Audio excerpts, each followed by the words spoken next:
Hello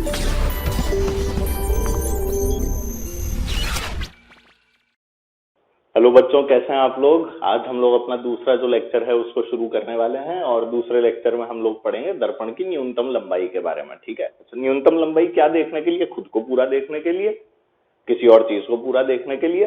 तो किसी चीज को जब हम लोग पूरा देखना चाहते हैं तो हमें कितना बड़ा दर्पण चाहिए जिससे हम अब उस चीज को पूरा देख लें, इसके बारे में आज हम लोग चर्चा करने वाले हैं। ठीक है, तो आइए देखिए कैसे हम लोग दर्पण की न्यूनतम लंबाई निकालते हैं। तो ऐसा मान लेता हूं कि यहाँ मेरे पास में एक दर्पण रखा था। ठीक है, और ये जो दर्पण है इसके आगे मान लेते हैं कि अपन इस तरह से खड़े हुए हैं। ठीक है ना। अभी हम लोग ऐसा मान के चल लेते हैं कि हमारी जो आंखें हैं वो हमारे सर पे ही लगी हैं। तो ये हमारी आंख है और ये सर के ऊपर ही फिक्स है। ठीक है, ये वाली जो दूरी है ये हमें मान लेता हूँ कि डी दे रखी है। तो आप लोग ये तो जानते ही हैं कि भाई डी दूरी पर ही इसकी क्या बन जाएगी, हमारे पास इमेज भी बन जाएगी, उसमें तो कोई बड़ी बात है ही नहीं। तो यहाँ इसकी डी दूरी पर ही क्या बन रही होगी भाई, यहाँ पे एक इमेज बना देते हैं अपन लोग। ठीक है, ये हमारे पास इमेज बन गई। तो ये अगर ए और बी था तो ये मेरे पास में क्या आ गया, ए डैश और बी डैश। ठीक है, मान लेता हूं कि जो अपने को इंसान दिया हुआ है, या मान लो मेरी ही बात कर लो, तो मेरी जो हाइट है वो कितनी है, एच है। तो जो इमेज होगी उसकी भी हाइट क्या होगी भाई, एच होगी। अब मुझे तो इस दर्पण की लंबाई निकालनी है, कितने की जरूरत है जिससे कि मैं अपने आप को पूरा उस दर्पण के अंदर देख पाऊं। ठीक है, आप लोगों ने देखा होगा जैसे अपन होटल वोटल के अंदर जाते हैं, कहीं पे शादी वादी में होटल के कमरों में रुकाते हैं, तो कई बार तो पूरे पूरे दीवार पे ही दर्पण लगे हुए होते हैं। ठीक है, और कई बार क्या होता है, इतना सा दर्पण होता है पर उसके अंदर भी अपन अपने आप को पूरा देख ले, थोड़ा सा पीछे जाके खड़े हो जाते हैं। तो ये वाली जो कहानी है ना, ये कहानी समझना बहुत जरूरी है। अब वही तुमने देखा होगा वो जो शेविंग करने वाले ग्लास आते हैं, उन वाले ग्लास को एकदम ही बगल में लाना पड़ता है तब जाके थोड़ा थोड़ा दिखता है, पर वो छोटा सा होता है तो भी अपना पूरा चेहरा उसके अंदर जो है वो नजर आ जाता है। मतलब दर्पण थोड़ा सा कम चाहिए अगर मैं खुद को देखना भी चाहता हूं तो। ठीक है, अब कितना कम चाहिए इसके लिए हम लोग रे डायग्राम बनाएंगे। तो देखो होना क्या चाहिए, आपके जो सर से किरणें निकल रही हैं वो भी दर्पण से टकरा के कहाँ आनी चाहिए, आंख में। और जो आपके पैरों से किरणें निकल रही हैं वो भी दर्पण से टकरा के कहाँ आनी चाहिए, आंख में। अगर दोनों से निकलने वाली किरणें सीधे मेरी आंखों में आ गई तो मैं अपने आप को पूरा देख लूंगा, अगर नहीं आई आंखों में तो नहीं देख पाऊंगा। तो बस यही कहानी करनी है। तो क्योंकि सर पे ही आंख लगी है तो इसलिए देखो एक ये किरण सीधी गई, यहाँ टकराई और यहीं से लौट के आ गई। ठीक है, और एक किरण ऐसी थी जो कि कहाँ से आ रही थी, पैरों से आ रही थी, और कहाँ जा रही थी, आंखों में जा रही थी। तो ये वो वाली किरण मैंने बना दी इस प्रकार से। ध्यान दे सकते हैं आप लोग, ये किरण जो है ये पैरों से निकली, यहाँ टकराई, यहाँ से टकरा के मेरी आंखों में चली गई।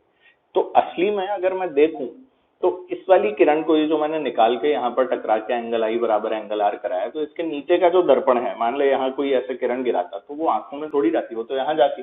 और मुझे क्योंकि न्यूनतम लंबाई निकालनी है तो मैंने इसके अंदर वो हिस्सा लिया है जहां से जस्ट मेरी आंखों के अंदर किरणें जो है वो पहुंच सकती हैं। ठीक है, तो इसी प्रकार से मैंने यहाँ पे किरण को गिराया भी है। ठीक है ना भाई, ये वाली बात समझनी बहुत जरूरी है। तो इस बात को समझने के बाद अब मैं आगे बढ़ा और इस बात को आगे समझने की कोशिश की। अब देख, इसी वाली किरण को अगर मैं पीछे खींच देता हूँ तो प्रतिबिंब बन जाता है। देख, ये किरण पीछे खींच दी और ये किरण भी पीछे खींच दी, तो हमारे को क्या मिल गया, अपना एक मस्त सा प्रतिबिंब मिल चुका है, ये आपके पीछे। ठीक है, ये कहानी यहाँ पर डन है। ठीक, अब ये जो लंबाई है बस यही मेरे काम की है, इसकी वैल्यू x मान ले। नीचे वाला दर्पण मेरे किसी काम का नहीं है। अब सर ये x कैसे निकालेंगे, यही तो सवाल है। हाँ, यही सवाल है। तो भाई समरूप त्रिभुज तो अपन लोग जानते ही हैं, क्योंकि समरूप त्रिभुज जानते हैं तो उसके नियम लगा दे। नियम कैसे लगाएंगे भाई, देख ये वाला त्रिभुज, देख यहाँ से ये वाला, ये अपना त्रिभुज ये वाला, देखो ये वाला बी ए डैश, तो कौन सा देखा, एक तो मैंने ट्राइंगल देखा बी ए और ए डैश, और साथ में कौन सा देखा, इस बिंदु को नाम क्या दे दूं, जल्दी बोल। इसको एन नाम दे देता हूं, चलो इसको एम नाम दे देता हूं। तो एन और एम दो बिंदु आ गए मेरे नाम की तरह, और एम ए और एन, कौन सा त्रिभुज दिखा, एम ए एन, ये दोनों समांतर हैं। देख ये वाला और ये वाला, इन दोनों को हमने जैसे ही समरूप बोला तो हमारे पास में सारे नियम आ जाएंगे। अब इसके अंदर अप्लाई कर दिए, एक्स निकालना है ना, तो बड़े वाले की तो एच ले लो, इसकी एक्स ले लो।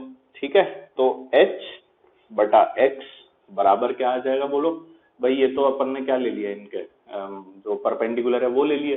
ठीक है, अब इनका हम लोग क्या ले लेते हैं, ये वाली दूरी ले लेते हैं। ये वाली दूरी देख, इसके अंदर कितनी हो गई, d प्लस डी 2d, और इसमें कितनी हो गई डी, तो डी से डी कैंसिल हो गया। हमारे पास जो एक्स की वैल्यू है अगर आप ध्यान दें तो वो कितनी आ गई h/2। ठीक है, इसका सीधा सीधा मतलब क्या हुआ कि मुझे आधी लंबाई का दर्पण चाहिए, जितनी भी मेरी लंबाई है उसकी आधी लंबाई का दर्पण चाहिए, जिससे कि मैं अपने आप को पूरा का पूरा देख पाऊं। तो मैं अगर 2 मीटर का तो दर्पण चाहिए 1 मीटर का, मैं 4 मीटर का तो दर्पण चाहिए 2 मीटर का, कोई बिल्डिंग मान लो 100 मीटर की तो दर्पण चाहिए 50 मीटर का। तो ये वाली बात आपको समझ में आनी चाहिए। ठीक है, तो इस तरह से x की वैल्यू कितनी आ जाती है हमारी h/2 और हम लोग अपने आप को पूरा देख पाते हैं। ये जो नीचे का हिस्सा है ये हमारे किसी काम का अब नहीं रहा, हमें सिर्फ अगर इतना भी कोई दर्पण दे देता तो भी हमारा काम हो जाता। तो आप इससे पैसे बचा सकते हैं। अगर तुम मान लो 6 फुट के हो तो 3 फुट से बड़ा दर्पण तुम्हें चाहिए ही नहीं घर पे लगाने के लिए, अगर पूरा देखना चाहते हो तो। ठीक है ना, पर हाँ वो सुंदर लगता है वो एक अलग बात है, पर एज सच आप 6 फुट का अगर दर्पण लगाते हो खुद को देखने के लिए कि मैं तो पूरा 6 ही फुट के में देखूंगा, तो आप बहुत बड़ी बेवकूफी कर रहे हैं। ठीक है ना। अब देखो इसी सवाल को थोड़ा सा मैं बदल के बताता हूँ आपको किस तरह से बदला। अब की बार अपन ने क्या किया कि जो हम लोगों ने बच्चा लिया है उस वाले बच्चे की जो आंख है उसको सही जगह पर रखा है, ऐसे उल्टी सुल्टी आंख जो है वो सर पे नहीं लगा दी। अब की बार हम लोगों ने जो आंख है ना उसकी वो आंख की जगह पर ही लगाई है, यहाँ पर है इस बार जो आंख है। ठीक है, सर सर पे है और आंख आंख पे है, और ऐसा आपको दिया गया है कि आंखें जो हैं वो 20 सेंटीमीटर नीचे है। कहां से, सर से 20 सेंटीमीटर नीचे है। ठीक है, और जो कुल लंबाई है, हाइट जो आप लोगों को दे रखी है वो दे रखी है आपको कितनी, 100 सेंटीमीटर। ठीक, तो आंखें 20 सेंटीमीटर नीचे हैं टॉप से, कहां से, ऊपर से। तो यहां से लेके यहाँ तक 100 है और ये 20 है, तो नीचे का हिस्सा 80 सेंटीमीटर बचेगा, ये बात मैं समझ सकता हूँ। तो ये तो मेरे पास में कितना आ गया भाई साहब, 80 सेंटीमीटर। ये ऊपर का हिस्सा कितना आ गया मेरे पास, 20 सेंटीमीटर। अब मेरे को वापस से यही बताना था कि दर्पण की कितनी लंबाई की मेरे को रिक्वायरमेंट है जिससे मैं अपने आप को पूरा का पूरा देख पाऊं। तो कितनी दर्पण की मुझे लंबाई चाहिए, इसी बारे में वापस से कमेंट कर लेते हैं। तो चलो देखो क्या लगी थी, होना क्या चाहिए कि सर से निकलने वाली किरणें भी आंखों में और पैर से निकलने वाली किरणें भी आंखों में। तो आप लोग देखें कि मैंने सर वाली किरण को आंखों के अंदर डाला, और इसी प्रकार से मेरी पैर वाली किरण थी जो कहाँ चली गई, मेरी आंखों में। अगर आप लोग देख पाए तो यहाँ मेरी आंख थी, ये पैर वाली किरणें गई आंखों में, ये सर वाली किरणें गई आंखों में। और अगर आप ध्यान से देखेंगे तो बीच से काटना पड़ जाएगा मेरे को। तो जो असली में दर्पण जो मेरे को चाहिए वो एक तो ये हिस्सा है और एक ये हिस्सा है। मतलब अगर ये हिस्सा हटा दूं तो कोई फर्क नहीं पड़ेगा, और ऐसे ही ये हिस्सा भी हटा दूं तो भी मुझे कोई फर्क नहीं पड़ेगा। ठीक है, अब देखो ये कुल मिला के 20 था, ये कुल मिला के 20 था, बीचों बीच टकराऊंगा इसीलिए 20 पर जाके गिरेगी। तो ये हिस्से की लंबाई हो गई 10 सेंटीमीटर। ये 80 था, इसमें भी बीच में टकराना पड़ेगा, ये कितना हो गया 40 सेंटीमीटर। तो जो दर्पण की लंबाई आ गई मेरे लिए, हाइट ऑफ मिरर जिसे मैं बोल सकता हूँ, वो कितनी आ गई भाई, 10 प्लस 40 मतलब कि 50 सेंटीमीटर। तो मजा ही आ गया। h/2 ही करना था, मतलब आप जबरदस्ती कंफ्यूज करके रे डायग्राम बना रहे हो, आंसर तो h/2 ही है। तो इससे ये पता लगता है कि आंख कहीं भी लगी हो उससे हमें कोई फर्क नहीं पड़ता। आंख चाहे सर पे लगा लो, चाहे नाक पे लगा लो, चाहे यहाँ लगा लो, आपकी जो दर्पण की लंबाई आएगी वो हमेशा आपकी जो भी लंबाई है उससे हमेशा आधी आएगी। इस बात को हमें याद रखना है। बस आपके दर्पण की स्थिति में बदलाव हो सकता है। ठीक है, अगर आप देखें इस वाली चीज, इस वाले क्वेश्चन के अंदर, तो आपके जो दर्पण की स्थिति है वो सीधे h/2 पर है। ठीक है ना, जमीन से कितनी ऊंचाई है h/2, ऊपर से भी कितनी है h/2। पर जब आप इस वाले सवाल में देखेंगे तो आपके दर्पण की स्थिति बदल गई, आंख के हिसाब से बस स्थिति बदलती है। तो अब ये वाली जो लंबाई है 40 सेंटीमीटर है। तो अगर कोई आपसे पूछे कि भाई दर्पण जो है वो जमीन से कितनी ऊपर रखा था, दर्पण की ऊंचाई जमीन से कितनी है, तो अगर आपसे कोई जमीन या धरा से ऊंचाई पूछे तो आपका आंसर क्या होगा, 40 सेंटीमीटर। जबकि पिछले में क्या था, h/2। तो अगर ये 1 मीटर का बच्चा होता तो यहाँ 50 सेंटीमीटर आता है, यहाँ कितना है 40 सेंटीमीटर। तो देखो ऊपर से भी 10 कम हुआ, नीचे से भी 10 कम हुआ। ठीक है, असली में ऊपर से जो 10 कम हुआ वो, और नीचे से जो 10 कम हुआ वो। तो ये वाली चीज हम लोगों को सोचनी होती है। ठीक है ना, ऊपर से ये वाले 10 और नीचे से रह गया 40, तो कुल कितना आ गया मेरे पास 50। तो इस तरह से रे डायग्राम बनाना इसलिए हमारे लिए कारगर है। बाकी हम लोगों को ये बात पता ही है कि आधी ऊंचाई चाहिए, तो इसलिए इस पर बहुत ज्यादा रिसर्च करने की जरूरत नहीं है। ठीक है, इस तरह से वाले सवाल जो है वो हो जाते हैं, आसान होते हैं, कोई बहुत बड़ी बात नहीं। अब इसी में मान लो कोई ऐसा सवाल दे दे कि मान लो आपके पास में कोई दीवार है कमरे की, ठीक है, और ये जो कमरे की दीवार है, यहाँ बीचों बीच अपन ने एक आदमी को खड़ा कर दिया है, ठीक है ना भाई, बीच में एकदम खड़ा हुआ है मस्त, और यहाँ पर अपन लोगों ने एक और दीवार है जिसके ऊपर दर्पण टंगा हुआ था, ठीक, बीचों बीच खड़ा है आदमी।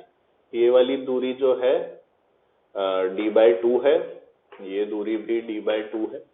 तो आपकी जो दीवार है, वॉल जो है, उसकी आपके दर्पण से जो दूरी है वो असली में d हो गई। तो दर्पण जो इसकी इमेज बना रहा होगा वो तो d दूरी पर बना रहा होगा, तो इतना नाप लो पहले तो ये हमारी कितनी दूरी हो गई भाई साहब d, और d के ऊपर मेरे को क्या मिली, इसकी इमेज मिल गई यहाँ पे दीवार, ठीक है।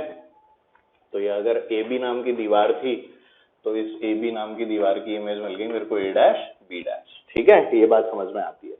और ये इमेज जो है ना, ये इस आदमी को देखनी है जिसकी आंख बिल्कुल केंद्र में है, अगर देखा जाए तो असली में हुआ क्या है, इस वाली बात को समझने की प्लीज आप लोग कोशिश करें।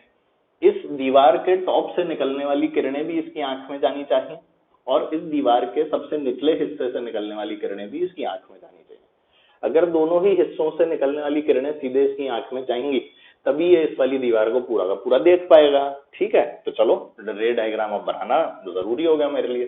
तो हमने एक किरण तो गिराई ऐसे, और ये गिरा दी सीधी इसकी आंख में, और ऐसे ही एक किरण हमने गिराई यहाँ, और इसको भी पलटी मार के गिरा दिया इसकी आंख में। आप लोग देख सकते हैं इन दोनों किरणों को ही जब आप लोग पीछे खींचेंगे तो आप लोगों को ये फील आ रही होगी कि ये यहाँ जाके मिल रही है और ये यहाँ जाके मिल रही है, ठीक है। तो हमारे पास में अब हमें जो चीज निकालनी है वो क्या है कि भाई इस दर्पण की कितनी लंबाई हो, ये जो दर्पण आप लोग देख रहे हैं, इस दर्पण की मुझे कितनी लंबाई चाहिए जिससे कि मैं इस पीछे वाली दीवार को पूरा का पूरा देख सकूं, है ना, ये मेरा सवाल है ना। चाहो तो मैं लिख देता हूँ यहाँ पे, मुझे क्या निकालना है इसमें, दर्पण की न्यूनतम लंबाई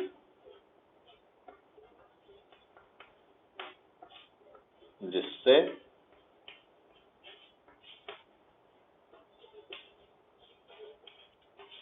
पीछे वाली दीवार पूरी पूरी दिखे, ठीक है, ये अपना काम था। तो अब इसमें भी अगर आप लोग ध्यान देंगे ना तो आपको दो ट्राइंगल नजर आ गए होंगे, ध्यान दीजिए भाई। एक तो ये यहाँ से ये जो बन रहा है ये वाला हिस्सा, ठीक है, ध्यान दो, मेरे को तो दिख गए, तुम्हें भी दिख गए होंगे, अरे मैं जानता हूँ तुम इंटेलिजेंट हो, देखो देखो दिख गए होंगे।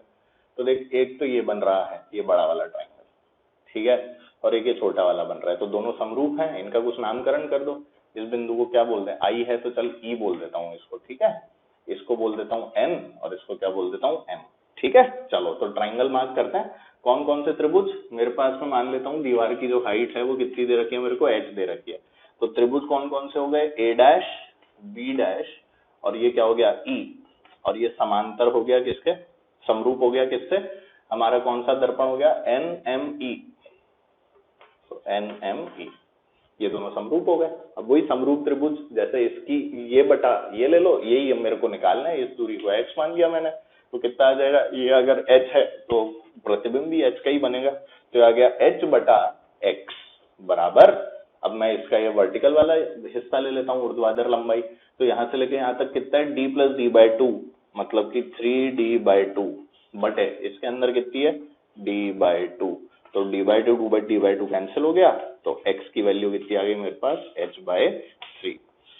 इस प्रकार से ये आंसर आ गया। तो ये जो सवाल है इस तरह से आप लोग सॉल्व कर सकते हैं। तो आपको, आप अगर किसी कमरे के केंद्र में खड़े हो और आप पीछे वाली दीवार को सामने लगे हुए दर्पण में देखना चाहते हो, जैसे देख मैं यहाँ खड़ा हूँ, ये कमरे का केंद्र मान ले, सामने एक दर्पण लगा है और मेरे पीछे जो दीवार है मैं उस दीवार को देख रहा हूँ, तो इस दर्पण की लंबाई कितनी चाहिए मेरे को, h/3। अगर दीवार की लंबाई h है तो मेरी लंबाई की बात नहीं हो रही है, दीवार की लंबाई की बात हो रही है, ठीक है ना।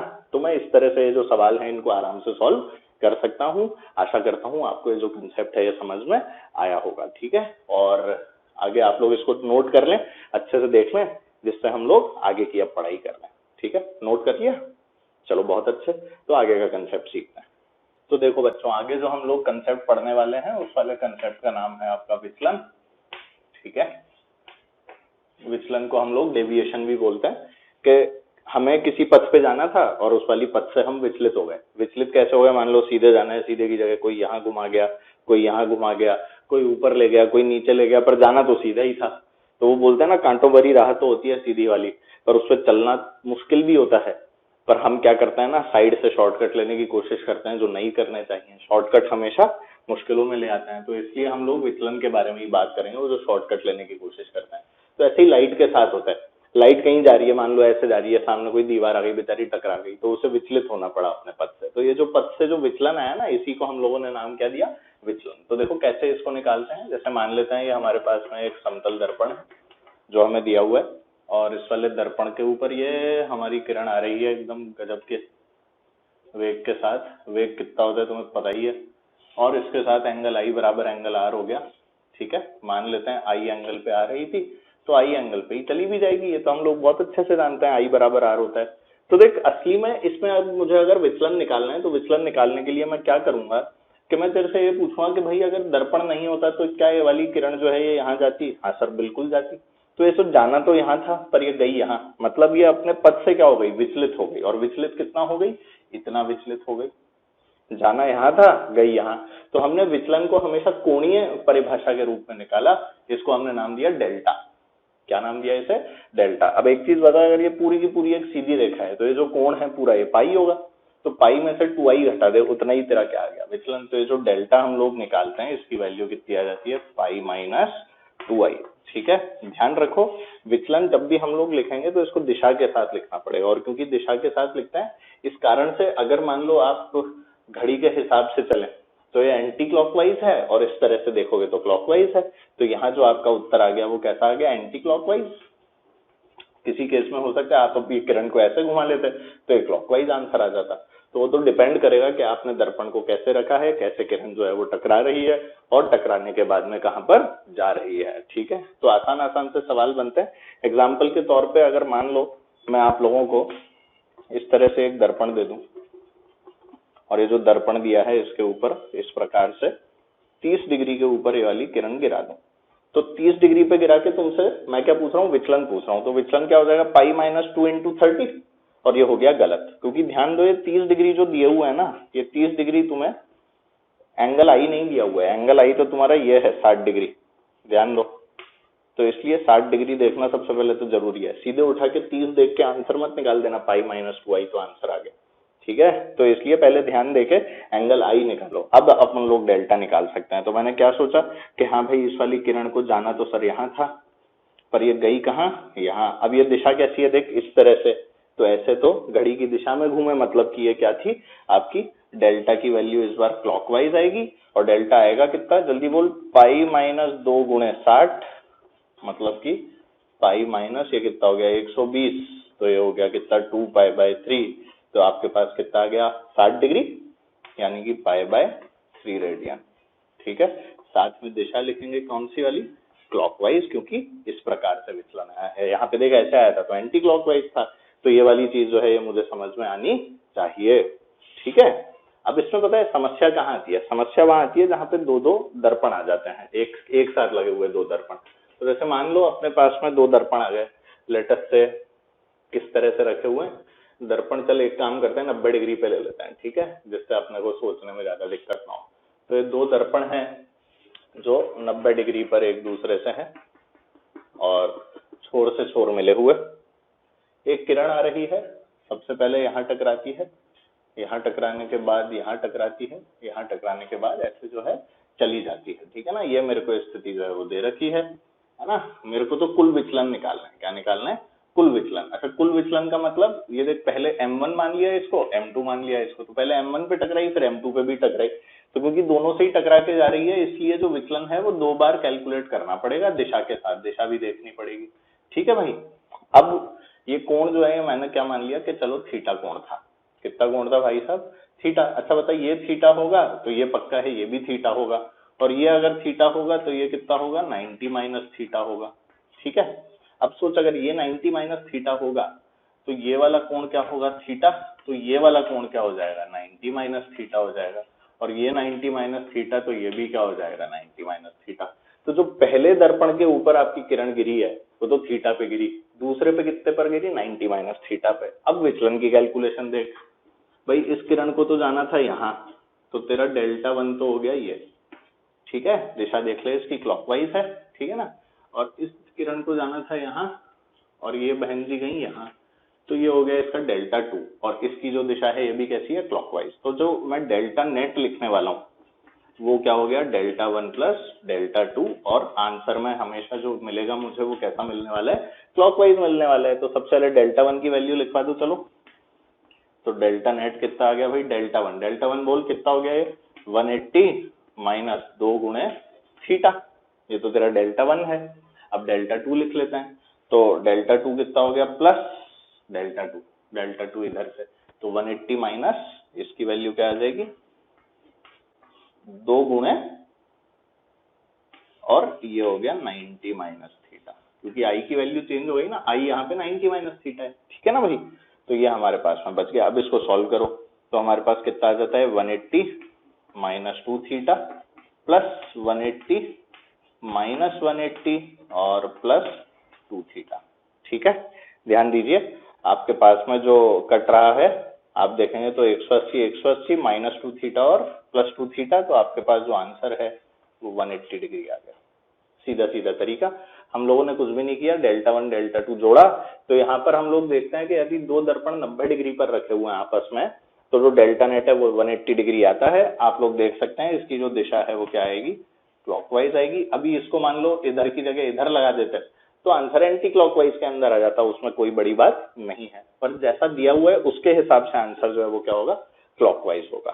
ठीक है, आओ इसका एक जनरल केस करते हैं। जैसे मान लेते हैं कि दर्पण जो है ना वो किसी कोण पर रखे हुआ है, ठीक है। चलो जनरल केस लेते हैं इसका।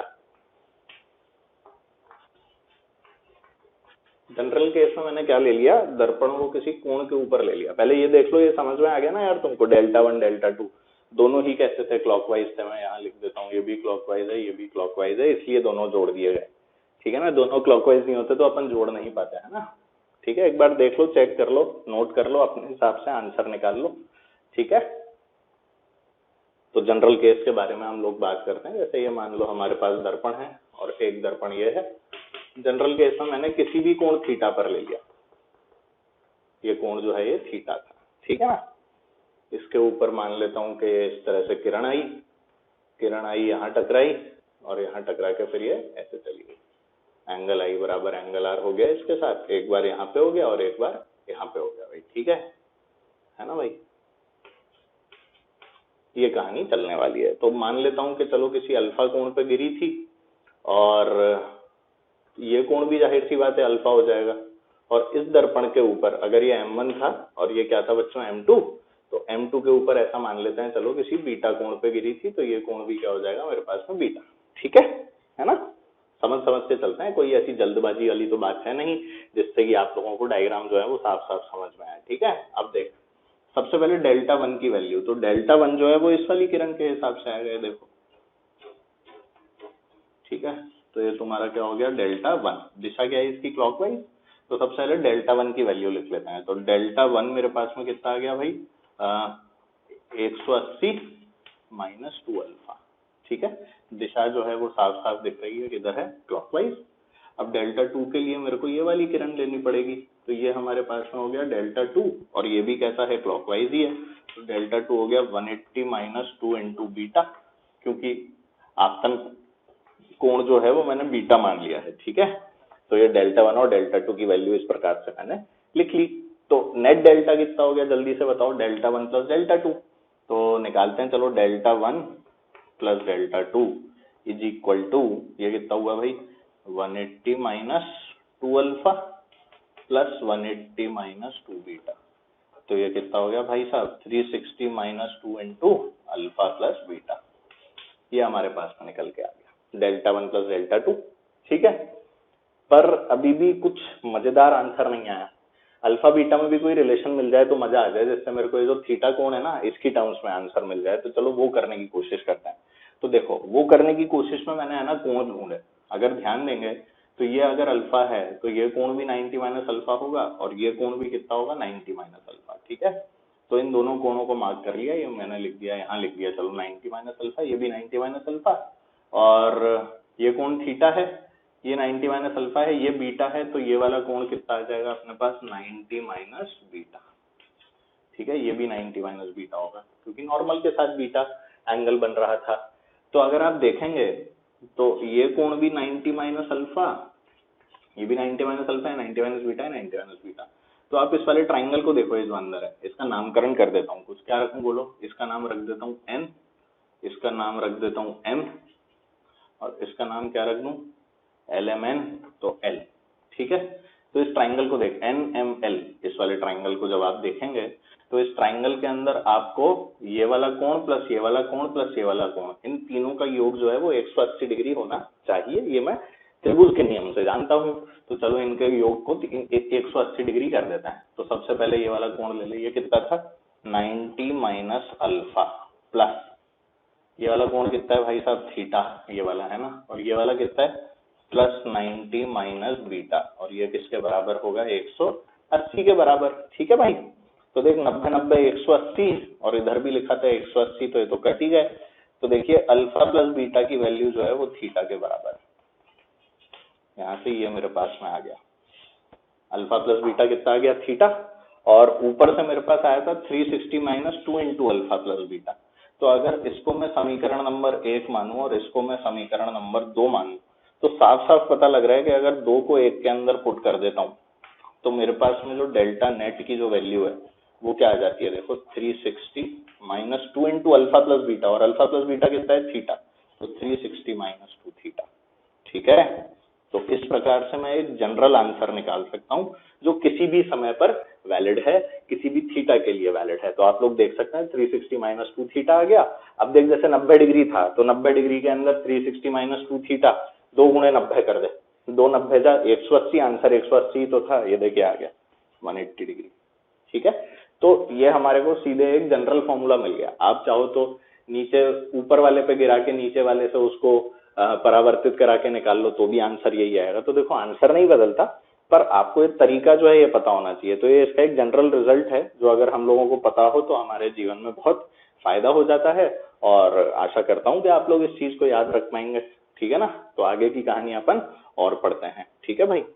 चलो देखो इन दोनों कंसेप्ट के बाद जो अब बारी आती है वो आती है किसकी, हमारे दर्पण के घूर्णन की या रोटेशन के बारे में अब हम लोग बात कर रहे हैं, ठीक है। तो किस तरह से हम लोग दर्पण का घूर्णन पढ़ते हैं इस वाली बात को हम लोग समझते हैं, आइए देखते हैं। तो इसका एक नियम है, इस वाले नियम को हमें याद रखना है जिससे हमारे मन में वाली बात जो है बैठ जाए। तो देखिए जैसे मान लीजिए मैंने समतल दर्पण ले लिया है, समतल दर्पण के ऊपर बढ़िया एकदम आपतित किरण गिरा दी, और किरण का मैंने क्या करा दिया परावर्तन, ठीक है, ये हमें दिया हुआ है। पर अब की बार जो हमारा समतल दर्पण है ना, इस समतल दर्पण को घूर्णन कराना है। घूर्णन कराना है मतलब ऐसा मान लिया कि मैंने इस दर्पण को है ना थीटा कोण से घुमा दिया, ठीक है। इस दर्पण के साथ क्या किया अपन ने, इसे थीटा कोण से घुमा दिया। तो सोच अगर ये तुम्हारी नॉर्मल n1 थी तो अब तुम्हारी नॉर्मल भी तो चेंज हो जाएगी, मतलब तुम्हारी अभिलंब भी क्या हो गई, अभिलंब भी तुम्हारी चेंज हो गई, ये कोई तुम्हारी नॉर्मल n2 हो गई, और ये n2 थी, ये मान ले r1 थी, तो तुम्हारी r2 भी तो कुछ नई हो जाएगी चेंज, ठीक है। तो हमारे पास में जो स्थिति आती है वो ये आती है कि अगर हम लोग समतल दर्पण को थीटा कोण से घुमाते हैं तो जो हमारी परावर्तित किरण होती है वो 2 थीटा से घूमती है उसी दिशा में जिस दिशा में हमारे दर्पण को घुमाया हुआ होता है, ठीक है। तो ये वाली बात हमको याद रखनी है, अपनी कॉपी के अंदर जल्दी से नोट कर लो ये वाली बात।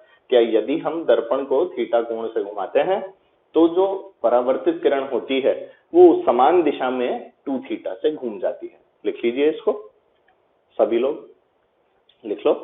दी गई आपतित किरण के लिए, दी गई आपतित किरण के लिए यदि समतल दर्पण आपतन के तल में, दी गई आपतित किरण के लिए यदि समतल दर्पण आपतन के तल में थीटा कोण से घूर्णन करता है, थीटा कोण से घूर्णन करता है, तो परावर्तित किरण, तो परावर्तित किरण 2 थीटा कोण से, तो परावर्तित किरण 2 थीटा कोण से घूर्णन करती है।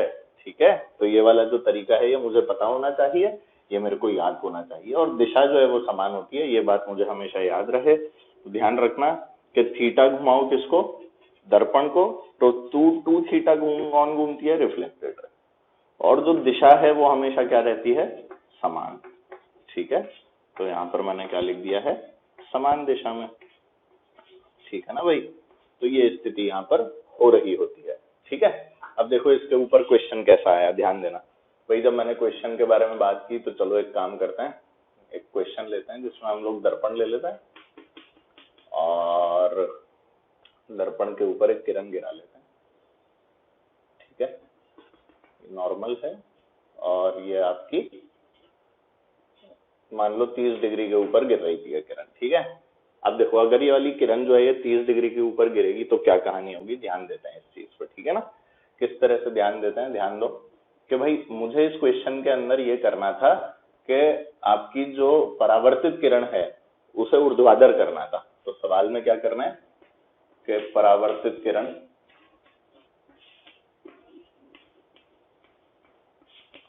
वर्टिकल या ऊर्ध्वाधर करनी है। ठीक है,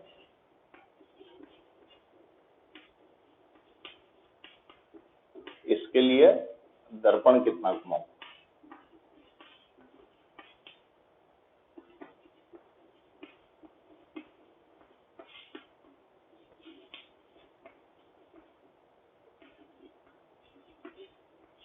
ठीक है भाई, ये हमारे पास में अपना सवाल है। तो परावर्तित किरण को हमें क्या करना था, ऊर्ध्वाधर या वर्टिकल के अंदर करना था। तो अब देख परावर्तित किरण कहाँ जाएगी, सबसे पहले तो ये देख भाई, इसमें परावर्तित किरण जो है ऐसे चलेगी 30 डिग्री के ऊपर एकदम जबरदस्त रूप से। ठीक है, अब सबसे पहला केस क्या हो सकता है इसे ऊर्ध्वाधर करने का, भाई यहाँ से यहाँ घुमा दे सीधे सीधे। तो सबसे पहला जो केस था वो क्या था कि मैंने आपकी जो किरण है, आपकी जो रे है उसको घुमाया 30 डिग्री।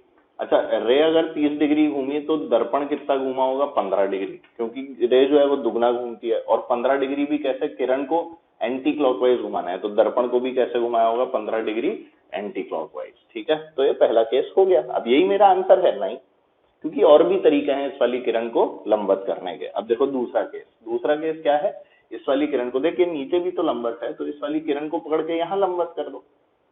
तो जब आप इसको नीचे वाले पर जाते हैं तो आप असली में इस किरण को कितना कोण घुमा रहे हैं नाप लो। तो भाई ये 30 था तो ये 150 डिग्री होगा। तो रे को मैंने कितना घुमाया, देखो भाई जल्दी से, रे को मैंने घुमाया 150 डिग्री। तो आपका जो दर्पण है वो कितना घुमा होगा, 75 डिग्री। और साथ साथ दिख रहा है कि किरण को क्लॉकवाइज घुमाया है, तो आपका दर्पण भी घुमा होगा कैसे, क्लॉकवाइज। ठीक है, तीसरा केस बना लेते हैं। तीसरा केस कैसे बनेगा सर, 2 ही केस तो बन सकते हैं, नहीं भाई तीसरा भी बन सकता है। तीसरा कैसे बनेगा, इस वाली किरण को यहाँ से उठा के यहाँ लाओ थोड़ा अजीब है पर हाँ पॉसिबल है। इस किरण को अगर यहाँ से उठा के यहाँ लाऊंगा तो कितना कोण चलूंगा, देख लो भाई, ये तो पाई है, पाई और 30 मतलब 210 डिग्री। तो किरण को आप लोग घुमा रहे हो 210 डिग्री, तो आपका जो दर्पण है वो कितना घूम रहा होगा, 105 डिग्री। अच्छा, किरण को एंटी क्लॉकवाइज घुमा रहे हो तो दर्पण भी कैसे घुमाया होगा तुमने, एंटी क्लॉकवाइज ही घुमाया होगा, नॉर्मल सी बात है। ठीक है, और इसमें आप चौथा देख लो, सर चौथा भी कोई तरीका है क्या, हाँ भाई बिल्कुल है। चौथे तरीके में मैंने इसे यहाँ से पकड़ के घुमाया और यहाँ ले आया। ठीक है, तो असली में 360 में 30 कम, तो किरण को कितना घुमाया मैंने, 330 डिग्री घुमाया क्लॉकवाइज। तो दर्पण कितना घुमा होगा, 115 डिग्री क्लॉकवाइज। ठीक है, ये हमारे पास में जो इसके 4 आंसर हैं वो पॉसिबल हैं। अब ये जो 4 आंसर पॉसिबल है ना, इनके अंदर भी देखो बहुत जोरदार कहानी है। इन 4 आंसर्स के अंदर हमें जो समझने वाली अब बात है वो क्या है, इस चीज के ऊपर हम लोग अब ध्यान देंगे, बहुत ध्यान से सुनना। देखो भाई मैंने इसको घुमाया 30 डिग्री, तो 15 डिग्री घूमा दर्पण, 15 डिग्री किधर घूमा, एंटी क्लॉकवाइज, यानी ऐसे 15 डिग्री घूमा। तो ये जो किरण है ये अभी भी दर्पण के आगे वाले हिस्से पर ही टकरा रही है।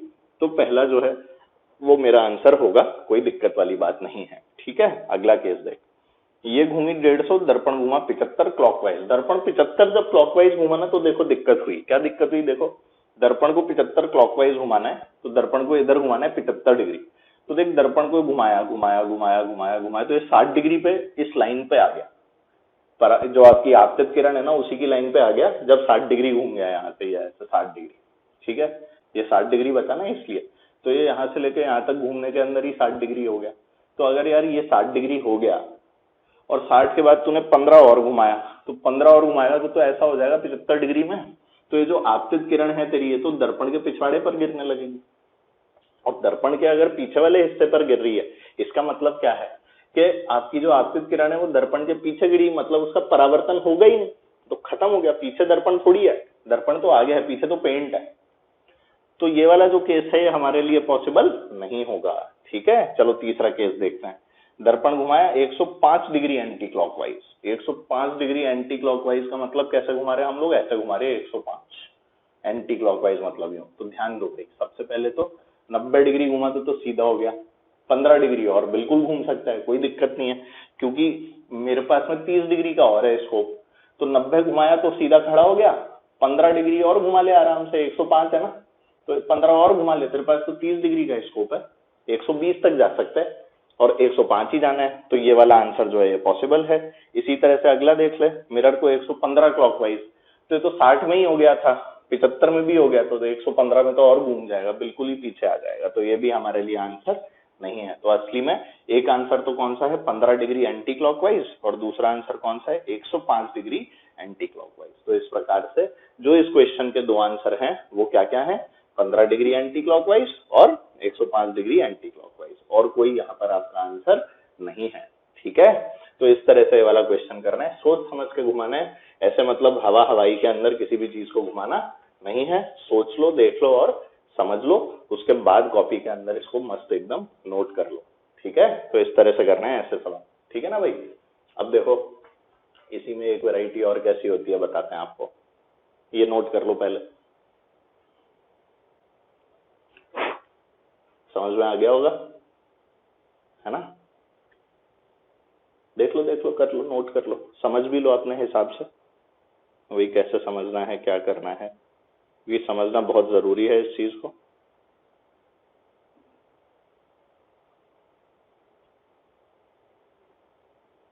ठीक है, आ गया भाई, आ गया, चलो बहुत अच्छा। आओ आगे की कहानी अब देख, इसी के अंदर आगे बढ़ते हैं और रोटेशन के अंदर एक दो जो अच्छे सवाल बनते हैं ना उनके ऊपर चर्चा करते हैं, चलो ठीक है। अब जैसे मान लेता हूं कि यहाँ मुझे एक दर्पण दिया हुआ है, इसमें एक सवाल और कैसे बन जाएगा कि किरण को यहाँ तो अपन वर्टिकल करना चाहते हैं, हॉरिजॉन्टल कर दो, ऊर्ध्वाधर की जगह आप लोग उसको लंबा कर दो भाई, नीचे की तरफ लंबा कर दो, तो ये तो हमारे ऊपर है हम कैसे चाहते हैं, ठीक है। तो देखो अब की बार सवाल में क्या दिया कि यहाँ पर एक दर्पण है और यहाँ पर आप लोगों को एक वृत्तीय स्क्रीन दे दिया, स्क्रीन समझते हो ना, एक वृत्तीय स्क्रीन दे दिया, पर्दा जो होता है पर्दे की बात की गई है, ये आपका पर्दा था, जो पर्दा जो है वो वृत्तीय है, ठीक है। बेसिकली गोलीय पर्दा है, वृत्तीय पर्दा तो क्या होता है, और इसकी जो त्रिज्या है ना उसी वाले बिंदु के ऊपर आके एक किरण जो है वो टकरा रही है और इससे टकरा के इसका परावर्तन होता है, तो ये यहाँ जाके टकराती है, ठीक है। अच्छा देख, अब ये किरण आएगी एकदम जबरदस्त तरीके से और यहाँ जाके टकराएगी, तो यहाँ पर एक स्पॉट बना देगी, एक छोटा सा एक बिंदु आकार का एक क्या बन जाएगा, एक इमेज बन जाएगी, या ऐसा बोल दो कि एक चिन्ह सा बना हुआ दिखेगा तेरे को, एक लाइट का एक मतलब बिंब दिखेगा वहां पे, ठीक है। अब वो जो बिंब है उसी के बारे में अब हमें चर्चा करनी है, और कैसे चर्चा करनी है सुनो। ये वाली जो दूरी है भाई वो आर है, ठीक है, और हमने अब इसको यहाँ ओमेगा से घुमा दिया है, इसको कितने से घुमा दिया हमने, ओमेगा से घुमा दिया। अब सोच के अगर हम लोग केंद्र के अबाउट इसको ओमेगा से घुमा दें और यही वाली दूरी आर है, तो ये दूरी भी आर होगी, जाहिर सी बात है। और हमें निकालना था कि ये जो बिंब बन रहा है यहाँ, ये जो बिंदु बन रहा है, ये जो चमकता हुआ प्रकाश का बिंदु बन रहा है, इसका वेग क्या होगा, इसका वेग क्या होगा, ये हम लोगों के लिए सवाल था, ठीक है। तो एक चीज बता कि अगर हम लोग दर्पण को थीटा घुमाते हैं तो मैं जानता हूं कि जो रिफ्लेक्टेड रे होती है या परावर्तित किरण जो होती है वो 2 थीटा से घूमती है, ये तो मेरे को पता है। तो अगर आपका दर्पण ओमेगा रेडियन पर सेकंड से घूम रहा होगा तो आपकी जो परावर्तित किरण है वो 2 ओमेगा रेडियन प्रति सेकंड से घूम रही होगी, ये बात भी पक्की है। ठीक है, वेरी गुड। तो अब देख v की वैल्यू क्या होती है, v बराबर होता है हमारे पास में r ओमेगा। ठीक है, तो v अगर r ओमेगा होता है तो यहाँ पे 2 ओमेगा r हो जाएगा। तो तुम्हारे पास जो v की वैल्यू है वो कितनी आ जाएगी, 2r ओमेगा या 2 ओमेगा r, क्योंकि भाई v तो r ओमेगा ही करोगे ना, पर ओमेगा इस बार 2 ओमेगा हो गया। ओमेगा कितना हो गया, 2 ओमेगा। आर में फर्क नहीं आया, आर तो आर ही है, क्योंकि आपकी जो स्क्रीन है वो तो गोलीय है, तो आर तो आर रहा, क्योंकि ये दूरी मैंने आर ले ली। तो इसलिए ये वाली बात बता रहा हूँ कि आर में फर्क नहीं है, फर्क किसमें, ओमेगा में है। ओमेगा कितना हो गया, 2 ओमेगा, तो 2 ओमेगा पुट कर दे, क्योंकि जो हम लोग सर्कल किसी भी वृत्त के ऊपर अगर वेग निकालेंगे तो v बराबर आर ओमेगा होता है, ये तो हम बचपन से जानते हैं। तो मैंने सीधे अप्लाई किया, आंसर आ गया। तो बोल कोई बड़ी बात है क्या, नहीं लगी ना। देख अब लगने वाली है। ठीक है, अब देखो सवाल को, तो इस सवाल को समझ लो, नोट कर लो, जिससे आपको समझ में आ जाए, है ना। और एक और सवाल देखेंगे।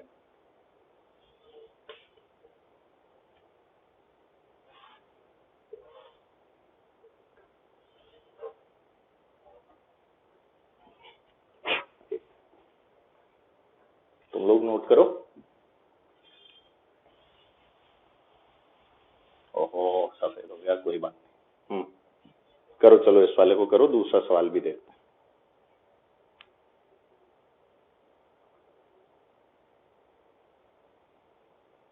ठीक है, डन। आओ देख, तो हमें यहाँ पे एक सीधी दीवार दी हुई है और यहाँ पर हम लोगों को एक दर्पण दिया हुआ है। ठीक है,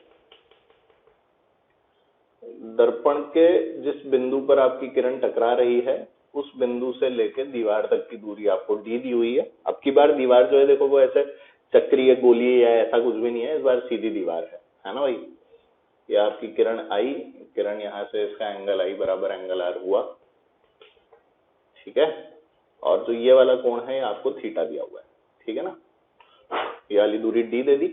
तो यहाँ पर इस बार जो बिंब है, प्रकाश का बिंब, इस बार जो यहाँ दिख रहा था वो यहाँ दिखेगा। और ये जो दर्पण है, फिर से हमें क्या दे दिया, इस भाई को ओमेगा से घुमा दिया।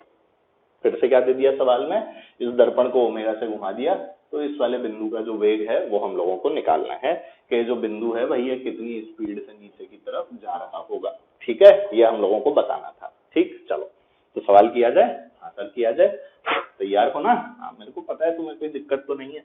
तो देख, अगर ये दूरी डी है तो सबसे पहले तो ये वाली दूरी निकाल ले। ये वाली दूरी कितनी आ गई भाई, ये डी है, ये थीटा है, तो हम लोग कॉस थीटा लिख लें।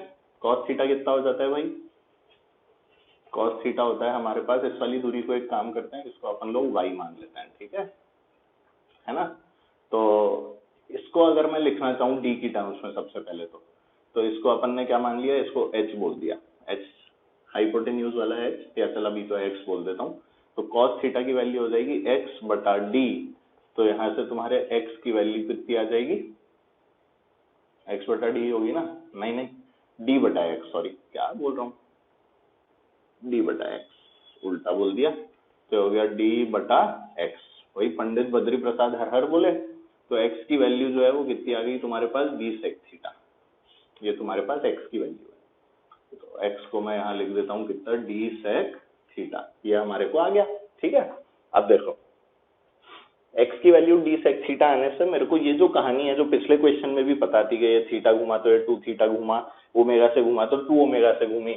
तो अब वो कहानी देखो डायरेक्ट अप्लाई नहीं कर सकते, क्योंकि यहाँ तो ये चक्रीय था, मतलब ये वृत्तीय था। एक गोलीय स्क्रीन दे दी तो हमारा काम चल गया। अब यहाँ पर सीधी है, दीवार है, तो हमारा काम जो है वो उस वाले तरीके से तो नहीं चलने वाला। तो कैसे चलेगा सर, देख लो। तो हमने अब टेन थीटा लिखा, टेन थीटा की वैल्यू कितनी हो गई भाई, वाई। ठीक है, और बटा कितना हो गया ये डी, टेन थीटा। इस वाले ट्राइंगल के अंदर मैंने टेन थीटा लिख लिया। ठीक है, ट्राइंगल में जब मैंने टेन थीटा लिखा तो मेरे पास में y की जो वैल्यू है वो कितनी आ गई, डी टेन थीटा। और ये जो y की वैल्यू डी टेन थीटा आई, इसी वैल्यू को एक काम करते हैं, अगर मैं समय के सापेक्ष, अगर मैं इस वैल्यू को समय के सापेक्ष डिफरेंशिएट करूं तो डिफरेंशिएट करने पे मुझे क्या मिलेगा बताओ, D Y by D T. तो D Y by D T तो वेग होगा, ठीक है, जो मुझे निकालना है, बराबर डी टेन थीटा का क्या हो जाएगा मेरे पास, sec square theta D theta by D T. ठीक है ना, और इसमें D Y by D T तो मेरा क्या हो गया भाई, वेग हो गया। और D theta by D T क्या हो गया मेरे पास में, ओमेगा हो गया। तो हमारे पास जो रिलेशन बना वो क्या हो गया, v बराबर कितना आ गया यहाँ से, ओमेगा आएगा, 2 ओमेगा आएगा, 2 ओमेगा आएगा क्योंकि परावर्तित किरण है, तो 2 ओमेगा कर देंगे। तो ये हो गया मेरे पास 2 omega d sec square theta. तो इस प्रकार से मेरा जो आंसर है वेग का आ गया है, ठीक है ना। ये तरीका है इसको सॉल्व करने का, जो थोड़ा सा गणितीय है, जाहिर सी बात है, पर अपने को डरना नहीं है क्योंकि अब हमें सॉल्व करना आता है। अब तुम्हें अगर टेन थीटा का डिफरेंशिएशन ही नहीं पता, अब कलन करना ही नहीं आता, तो आपको दिक्कत आएगी। तो टेन थीटा का होता है sec square theta D theta by D t, y का क्या हो गया d Y by D T. तो समय के सापेक्ष अवकलन किया, ओमेगा को 2 ओमेगा लिखा और वेग की वैल्यू आ गई 2 omega d sec square theta, ठीक है। चलो अब देखो इसमें इसी क्वेश्चन को करने का एक तरीका और है। एक और तरीका क्या है, ये जो मैंने डी सेक थीटा निकाली है ना, वो उसी तरीके के लिए निकाली है। तो एक और तरीका निकालते हैं, चलो। तो सेकंड मेथड के बारे में बात की जाएगी, दूसरा जो तरीका है उसकी बात करें। तो जब दूसरे तरीके के बारे में बात हुई तो देखो एक चीज सोचना है यहाँ पे कि अगर ये वृत्तीय स्क्रीन होती तो मैं ये वाली वेग लिख देता सीधे सीधे v, पर मेरे को तो ये वाला वेग चाहिए। तो इस वाले वेग का जो ये घटक आएगा, मतलब ये वाले वेग का ये घटक अगर ले लूंगा तो मेरे पास में v cos थीटा अगर मैं करना चाहूँ, मान ले ये वाला कोण जो है वो थीटा है, तो इसका ये घटक जो होगा वो इसी वेग के तो बराबर होगा, अलग थोड़ी ना हो जाएंगे।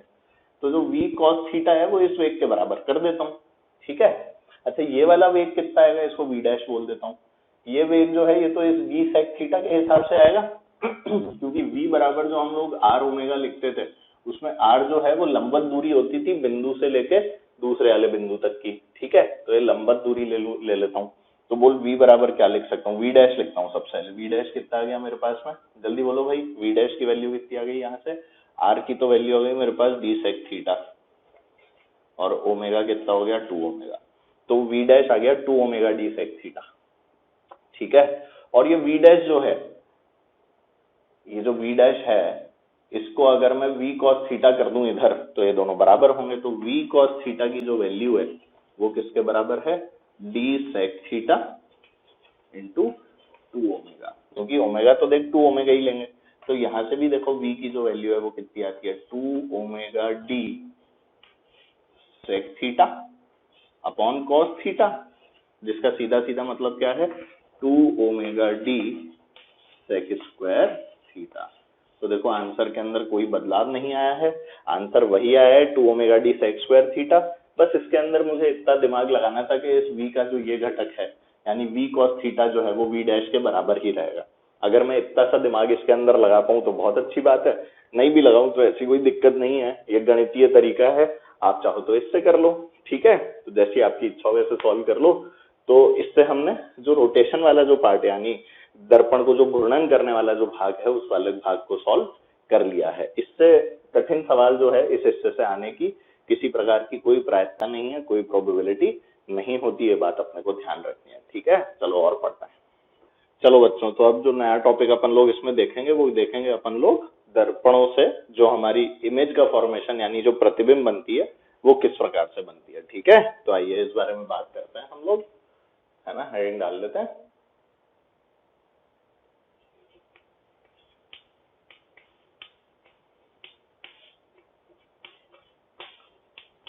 प्रतिबिंब का बनना, और यहाँ पर हम लोग कितने दर्पणों की बात कर रहे हैं, दर्पण के संयोजनों की।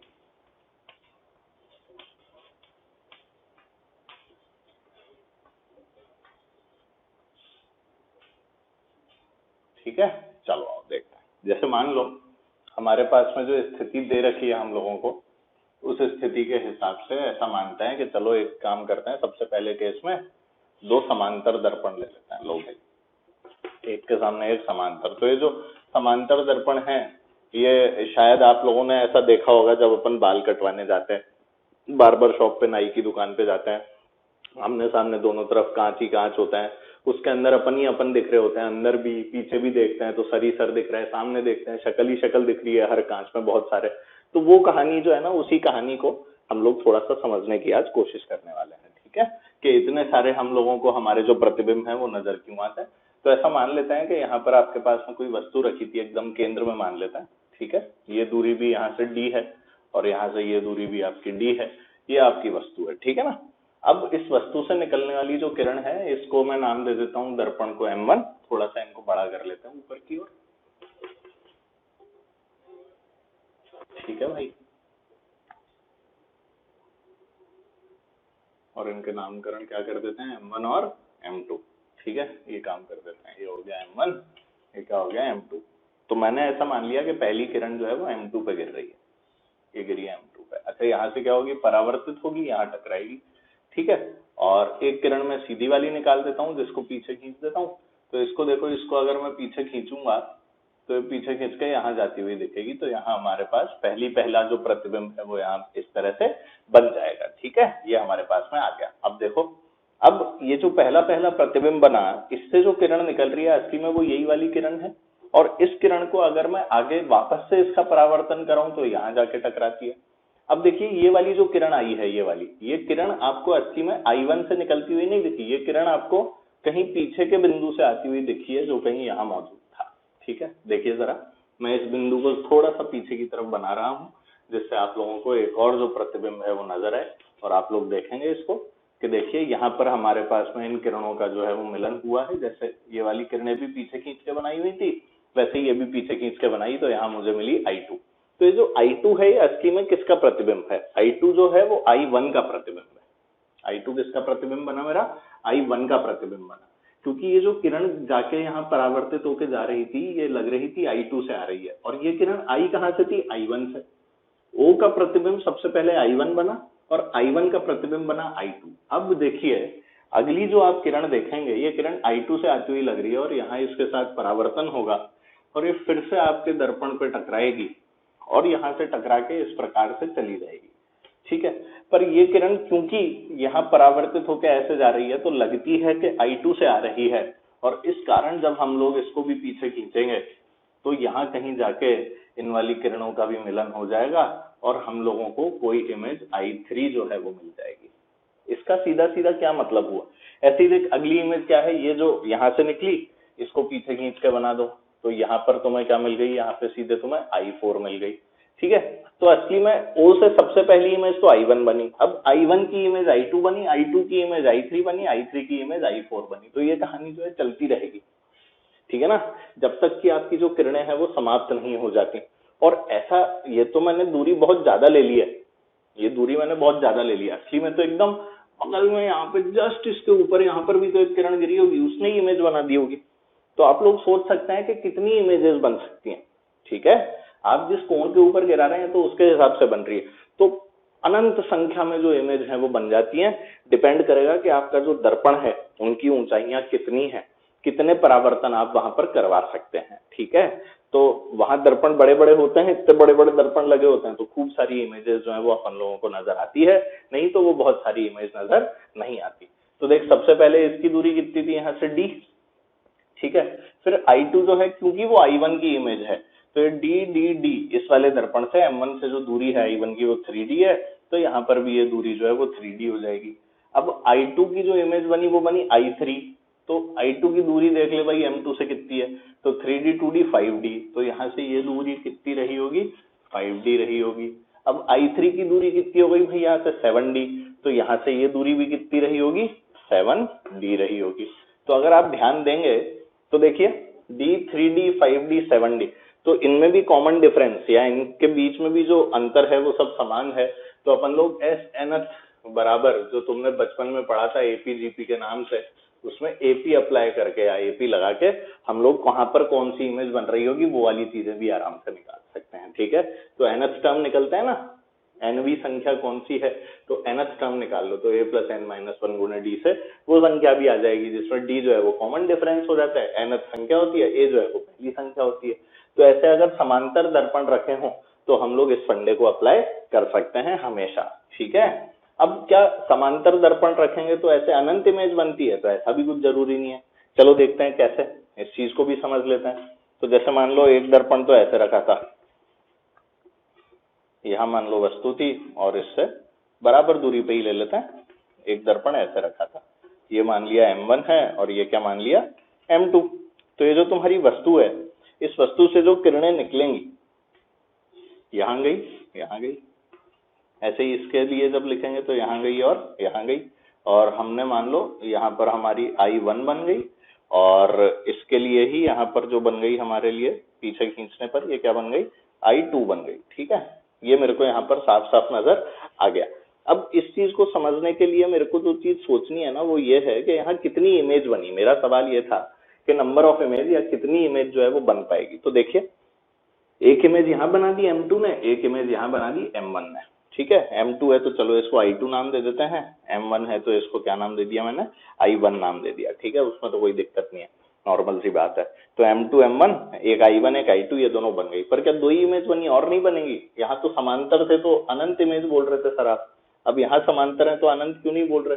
तो आप अब इस वाले फंडे को समझना भी हमारे लिए जरूरी हो गया। और वो फंडा क्या है, ध्यान दीजिए कि आप देखो, ओ से जो किरण इसके ऊपर गिरेगी, इसके सबसे निचले हिस्से पे जो गिरेगी वो तो सीधी लौट के आ जाएगी इधर ही। ठीक है, और अगली जो किरण इसके ऊपर गिरेगी वो किरण कभी इस वाले दर्पण के ऊपर गिरेगी ही नहीं। ठीक है, वो वाली जो भी किरण होगी जो यहाँ पर गिर रही होगी, मान लो ये किरण है, तो ये किरण तो परावर्तित होकर ऐसे जाएगी, यहाँ तो दर्पण मौजूद ही नहीं है, तो उसका दोबारा से परावर्तन करने को कोई मौजूद नहीं है। इसी प्रकार से जो किरण यहाँ गिर रही होगी, इसके साथ भी दोबारा परावर्तन करने वाला कोई मौजूद नहीं है। तो जब कोई दोबारा परावर्तन करने वाला मौजूद ही नहीं है, तो जितनी भी इमेज है वो बस यही है, एक तो I2 है और एक क्या है, I1 है, और कोई इमेज बन ही नहीं सकती। इसीलिए यहाँ पर सिर्फ मेरे को कितनी इमेज मिली, सिर्फ मेरे को दो ही प्रतिबिंब मिले, तीसरा प्रतिबिंब यहाँ पॉसिबल नहीं है। जबकि समांतर रखने पे तो अनंत आते हैं, तो ऐसा कोई जरूरी नहीं है। समांतर इस तरह से रखे हो तो अनंत की जगह कितने रह गए, सिर्फ दो ही रह गए, तो ऐसा भी हो सकता है। समझे? तो इन चीजों का हमें पता होना चाहिए। ठीक है ना? अब देखो और क्या केस हो सकता है। तो ऐसा करते हैं, चलो अपन लोग दर्पणों को ऐसे लंबवत रख देते हैं। ठीक है, अब दर्पण लंबवत रख दिए तो कैसी कहानी आएगी ये भी चेक कर लेते हैं। तो ये मान लो दर्पण लंबवत वाला केस ले लिया अपन ने, ये मस्त अपने दर्पण है, और ये हमारे पास में जो है वस्तु रखी हुई है O। ठीक है, तो ऐसे में क्या होगा भाई, आप लोगों को किस चीज पर ध्यान देना है कि जो किरणें हैं उनके साथ में कितनी बार परावर्तन हो रहा है। ठीक है ना? तो चलो एक काम करते हैं, पहला परावर्तन ऐसे करा देते हैं, सिंगल परावर्तन, और यहाँ पर इसकी जो इमेज है वो आराम से बन जाएगी। ये पीछे खींच लिया, यहाँ पर आ गया। ठीक है, इसी प्रकार से एक परावर्तन में इस तरफ करा देता हूँ, एंगल I बराबर एंगल R वाला। इससे क्या होगा, इसको भी पीछे खींचने से हमारे को इमेज जो है वो मिल जाएगी। तो ये तो मेरे पास आ गई I1, और यहाँ क्या आ गई मेरे पास I2। ठीक है, इसमें मेरे हिसाब से कोई दिक्कत तो होगी नहीं। दिक्कत है क्या? नहीं है ना? हाँ, वेरी गुड, ये इमेज तो बन गई।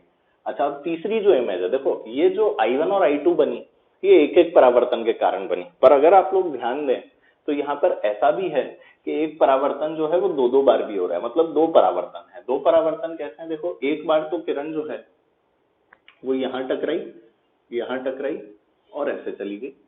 ठीक है, यानी कि अगर इसको मैं M1 बोलूं और इसको मैं M2 बोलूं, तो पहले M1 पे टकराई, फिर M2 पे टकराई, और उसका परावर्तन हो गया।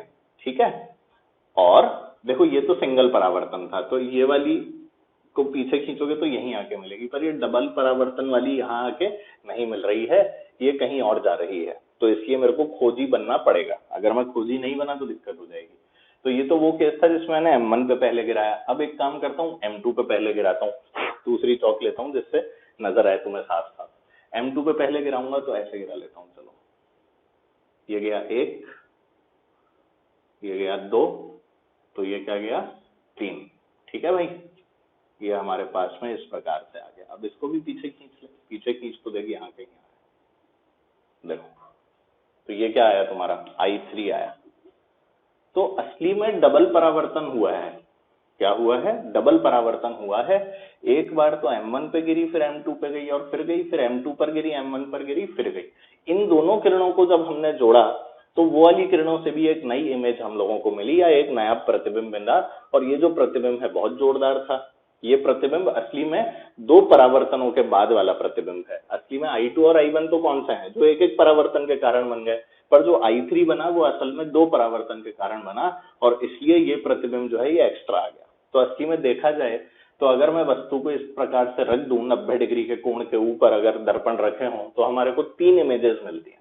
और ये जो इमेज होती हैं, इनके बारे में भी एक बहुत जोरदार अभी बात बताता हूँ। देखो जरा मैंने क्या बनाया है, अगर तुम्हें दिख पा रहा हो तो। मेरे हिसाब से तो दिख गया होगा कुछ लोगों को। दिखा क्या? यहाँ पर अपन लोगों ने एक वृत्त बना दिया है। ये देखो यार, अब मैं इसको कौन सी चौक से भर दूं? पीली चौक से बना देता हूँ, जिससे आप लोगों को साफ साफ दिख जाए, है ना भाई।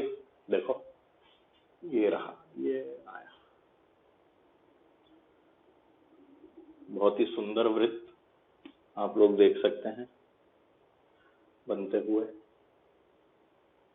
आगे निकल गए क्या? हाँ, आगे निकल गए। ये देखिए, और ये चलते चलते चलते कैसे ये रास्ते खो गए। हाँ, मिल गए, रास्ते खोए नहीं, मिल गए। तो ये हमारे पास आ गया। तो अगर आप ध्यान से देखेंगे तो यहाँ हम लोगों को एक वृत्त के ऊपर सारी की सारी जो भी प्रतिबिंब बने हैं हमारे, वो सब इस वृत्त के ऊपर मिल गए। देखो I1 भी, I2 भी और I3 भी। I2 का 2 बेचारा मिट गया है, इसको दोबारा लिख देता हूँ। तो ये तुम्हारा I2 और ये क्या मिल गया? I3। तो इस प्रकार से ध्यान से देखने पर ये जो फंडा है हमें पता लगा, ठीक है, कि इस प्रकार से जो एक वृत्त है, वृत्त के ऊपर ही ये सारी की सारी जो इमेजेस हैं बन रही होती हैं। अगर थोड़ा सा है ना बड़ा बन गया तो वो ठीक है, अपन एडजस्ट कर सकते हैं। ये जो वृत्त है असली में है ना, ये जो दर्पण है ये इसका केंद्र होता है, ठीक है। दर्पण का ये जो मिलन बिंदु है ना, ये केंद्र होता है। तो एक लाइन लिख लेना आप लोग अपने पास में। आप लोग थोड़ा सा है ना दर्पण को बीच में रखना है। ये उस तरफ से देख रहा था ना मैं, तो ये पता ही नहीं लगा। ये असली में है ना दर्पण का केंद्र जो है वो यहाँ होगा, ठीक है। तो ये जो वृत्त बना है थोड़ा सा बड़ा है, तो आप लोग इसके अंदर ऐसा लिख लें कि भाई अपने पास में जो दर्पण है, तो वृत्त का केंद्र अगर मैं लिखूं तो वृत्त के ऊपर सभी प्रतिबिंब बनेंगे,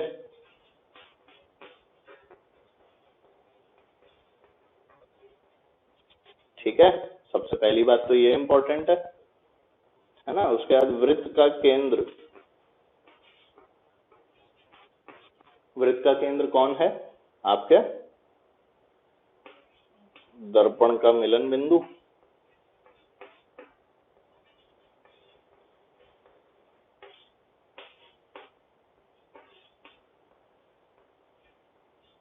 ठीक है भाई। और त्रिज्या कितनी है इस वाले दर्पण की, मतलब ये जो वृत्त आया है इसकी त्रिज्या कितनी है? तो वो दर्पण के मिलन बिंदु से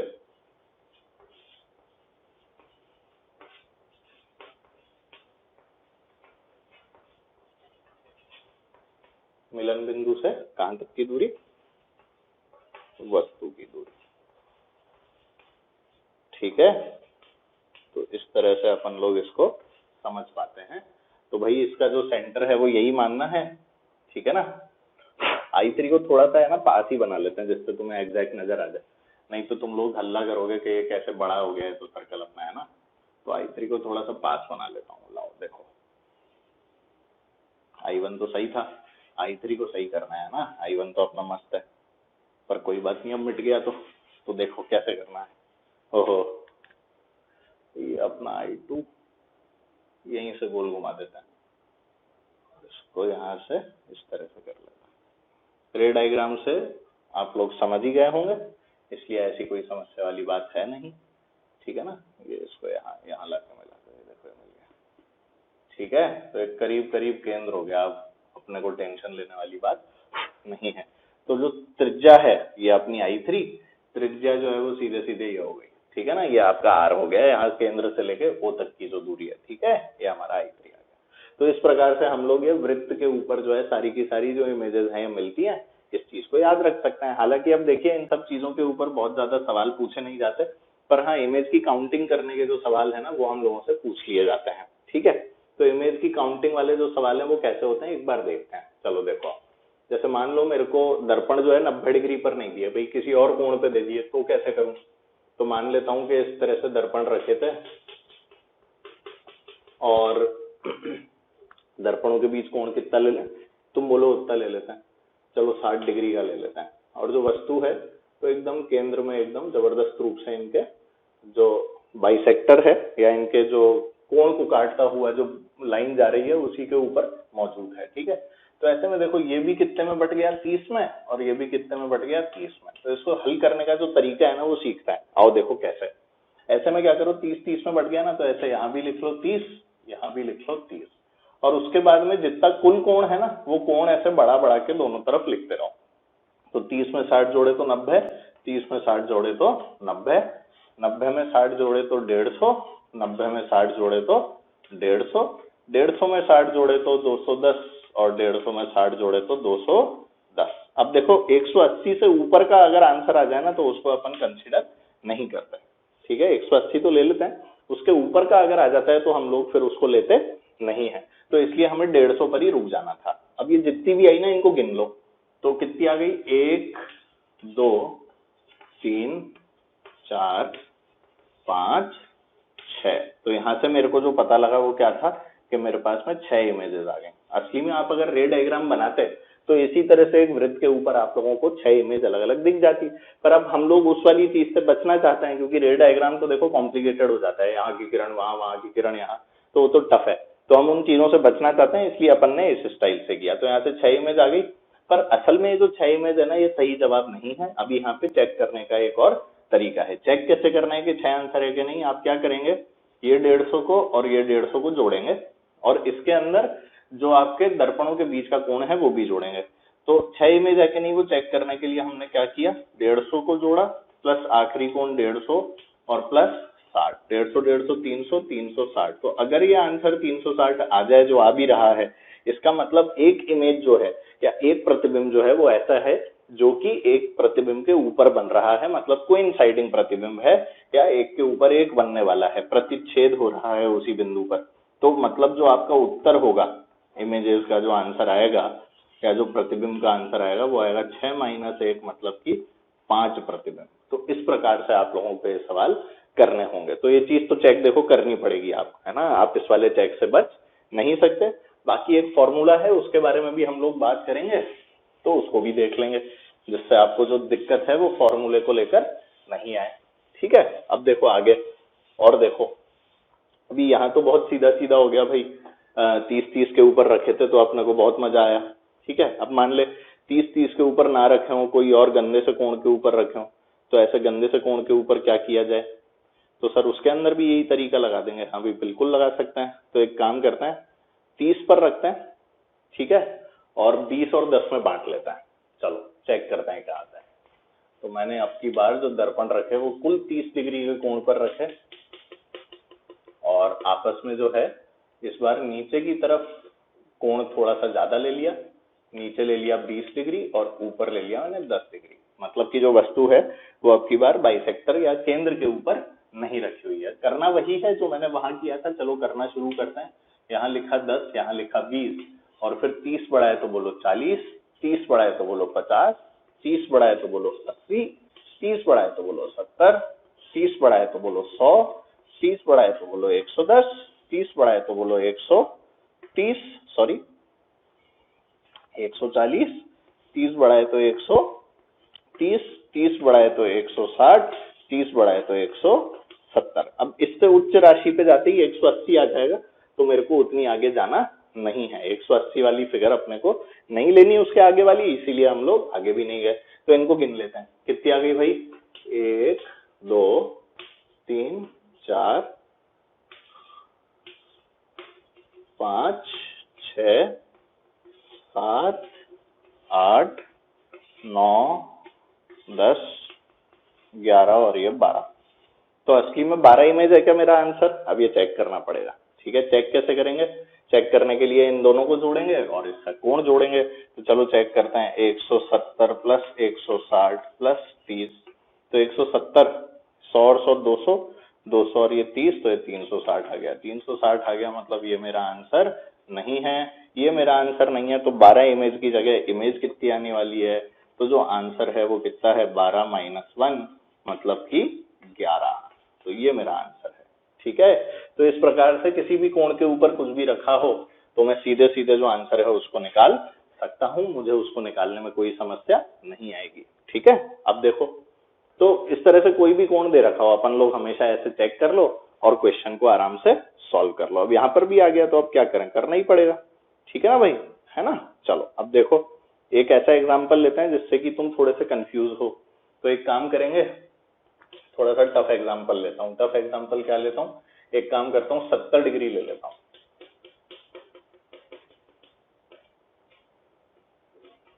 और 70 के अंदर भी है ना असममित रूप से रख देते हैं। यहाँ ले लेता हूँ चलो 40 डिग्री और यहाँ कितना ले लेता हूँ 30 डिग्री। ये तुम्हारी वस्तु है। अब काउंट करते हैं, चलो ठीक है। तो ये 30 हो गया, ये 40 हो गया, तो 70 जोड़ 30 70, ये हो गया 100। 40 70 तो कितना 110, और जोड़ो 180, और जोड़ो 170। ठीक है, अब यहाँ तो रुक जाना है क्योंकि आगे जोड़ेंगे तो गड़बड़ हो जाएगी। ध्यान रखिए 180 वाली इमेज को हम लोग कभी भी काउंट नहीं करते हैं, ये वाली बात हम लोगों को पता होनी चाहिए। ठीक है, 180 वाली को आपको बिल्कुल भी काउंट नहीं करना है। और अगर मान लो काउंट नहीं करना है तो आपको पता लग गया है कि आपकी नंबर ऑफ इमेज जो है वो कितनी आने वाली है, तो जल्दी से 180 छोड़ के सबको काउंट कर लो। तो बोलो कितनी आ जाएगी भाई। ये हमारे पास में क्या हो गया 1, ये हो गया 2, ये हो गया 3, ये हो गया 4 और ये क्या हो गया 5। मतलब कि मेरे पास में कुल मिला के 5 प्रतिबिंब आने वाले हैं। ठीक है, इस प्रकार से ये हो गया। 180 लिखते हैं पर उसको गिनते नहीं है, लिखना है पर उसको गिनना नहीं है। 180 उससे बड़ा जाते ही सारी कहानी धराशायी है। ठीक है। उसके अलावा भी एक चीज देख, इसके अंदर वो चीज भी चेक नहीं होती। 180, 170 और 70 तो बहुत बड़ा कोण हो गया, तो वो भी अपने को चेक नहीं करना होता। 180 आ जाए तो उसको बस वहीं छोड़ दो, इसको कंसिडर नहीं करना है। ठीक है, लिखो पर उसकी गिनती मत करो इमेजेस में। इमेज हमेशा एक इसको हटा के गिनो। ठीक है। अब इस चीज को क्योंकि ये थोड़ा ऐसे कॉम्प्लिकेटेड सा हो रहा था ना, बार बार अपने को नंबर ऑफ इमेज वगैरह लिखना पड़ रहा था और सारी चीजें थी, तो कुछ भले लोग थे, उन लोगों ने क्या बोला कि यार एक काम करो, इन सब चीजों से है ना छुटकारा पाओ और है ना एक फॉर्मूला बना दो। ठीक है, अब उन्होंने क्या फॉर्मूला बनाने को बोला, बड़ा ही सुंदर फॉर्मूला बनाने को बोला। उन्होंने बोला फॉर्मूला बना देते हैं।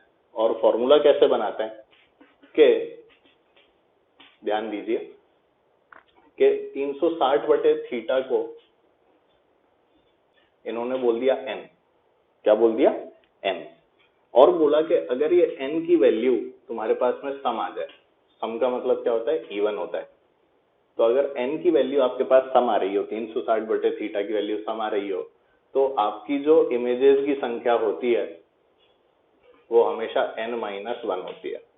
अब वस्तु कैसी भी रखी हो उससे अपने को कोई फर्क नहीं पड़ता है। ठीक है, वस्तु कैसी भी रखी हो उससे कोई फर्क नहीं पड़ता है। इसी प्रकार से अगर n की जो वैल्यू है वो आपकी विषम आ जाए, तो विषम आने में फिर दो परिस्थितियां होती हैं। पहली परिस्थिति क्या है कि वस्तु जो है वो सममित रूप से रखी हो, और दूसरी परिस्थिति क्या है कि आपकी जो वस्तु है वो असममित रूप से रखी हो। तो जब सममित रूप से आपकी वस्तु रखी होगी और आपकी जो वैल्यू है वो कैसी आ जाएगी, n के बराबर जो है वो विषम आ जाएगी। तो आंसर सममित रूप से जब रखी होती है वस्तु, उस केस के अंदर जो आपका आंसर आता है वो हमेशा आता है आपका n-1। ठीक है, और असममित रखी होती है तो आंसर n होता है। ये वाली बात अपने को याद होनी चाहिए। तो इस प्रकार से दो नियम हैं, इनको आपको याद रखना है। ये विषम वाले दो नियम अलग बन जाते हैं, सम वाले दो नियम अलग बन जाते हैं। ठीक है, और अगर मान लो कोई ऐसी स्थिति आ जाए कि आप लोगों के पास में फ्रैक्शन आ जाए, ठीक है, मतलब 360 बटे थीटा जो है उसकी वैल्यू जो है वो भिन्नांक आ जाए, तो भिन्नांक आने के ऊपर क्या करोगे। तो जैसे मान लो आपके पास 4.6 आ गया तो इसका आंसर जो है वो 4 है। ठीक है ना, 5.7 आ गया तो भी आंसर क्या है 5 है। 6.1 आ गया तो आंसर क्या है 6 है। तो अपने को इससे बिल्कुल भी डरना नहीं है, ऐसे भिन्नांक आ जाएगा तो डरो मत। अब देखो जो अपन ने सवाल किया उन्हीं को चेक कर लो। चलो देखो 60 डिग्री है, 60 डिग्री तो 360 बटे 60 कितना हो गया 6। 6 जो है वो कैसी संख्या है, सम संख्या है, आंसर n-1 होगा। देखो 5 आ गया। ठीक है, इसी ऐसे इधर आ जा। अब 30 डिग्री था, 30 डिग्री से आंसर कितना आ गया तेरे पास 12, 12 - 1 11, तो ये देख 11 इमेज आ गई। अब यहाँ 70 डिग्री है, 70 डिग्री को करो 360 से भाग दो, चलो तो 360/70, तो ये कुछ 5 दशमलव कुछ कुछ आएगा, वो कुछ कुछ लेना ही नहीं है, आपका आंसर क्या है 5। ठीक है, तो इसलिए ये जो ट्रिक है ये बहुत ही बढ़िया है, इस वाली ट्रिक को याद रखें और हमेशा अपने साथ रखें, जिससे कि आप लोगों को पूरा पूरा फायदा हो। ठीक है ना, तो इतने जो सवाल हैं इन सब सवालों को आज बहुत ध्यान दें। ठीक है, अपने काम को पूरा रखें और फिर और पढ़ते हैं। ठीक है।